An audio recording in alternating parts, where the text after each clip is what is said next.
એક મહત્વના સમાચારની વાત કરીએ તો અમદાવાદમાં બોર્ડ પરીક્ષામાં ગેરરીતિ કરતા 50 વિદ્યાર્થીઓ સીસીટીવીમાં ઝડપાયા છે। અમદાવાદ શહેર અને ગ્રામ્ય વિસ્તારની શાળાના 50 વિદ્યાર્થીઓ ગેરરીતિ કરતા સીસીટીવીમાં કેદ થયા। બોર્ડ પરીક્ષા પૂર્ણ થયા બાદ તમામ સેન્ટરના સીસીટીવી તપાસવામાં આવ્યા હતા।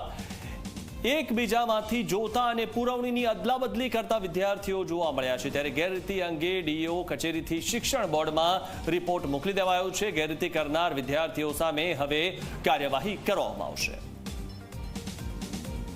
તો આજે સીસીટીવી દ્રશ્યો સામે આવ્યા છે અને જે ચેકિંગ કરવામાં આવી રહ્યું છે તેમાં આજે વિદ્યાર્થીઓ છે તે એકબીજામાં જોતા નજરે પડ્યા છે, એકબીજા પાસેથી કાપલી કરતા પણ તેઓ નજરે પડ્યા છે। 50 વિદ્યાર્થીઓ ગેરરીતિ કરતા સીસીટીવીમાં કેદ થયા અને બોર્ડ પરીક્ષામાં ગેરરીતિ કરતા સીસીટીવી સામે આવ્યા છે। અમદાવાદ શહેર અને ગ્રામ્ય વિસ્તારની શાળાના આ સીસીટીવી છે। તો 50 વિદ્યાર્થીઓ આ રીતે એકબીજામાંથી ચોરી કરતા સામે આવ્યા છે। પુરવણીની અદલાબદલી કરતા પણ વિદ્યાર્થીઓ જોવા મળી રહ્યા છે। ડીઓ કચેરીથી શિક્ષણ બોર્ડમાં રિપોર્ટ મોકલી દેવાયો છે।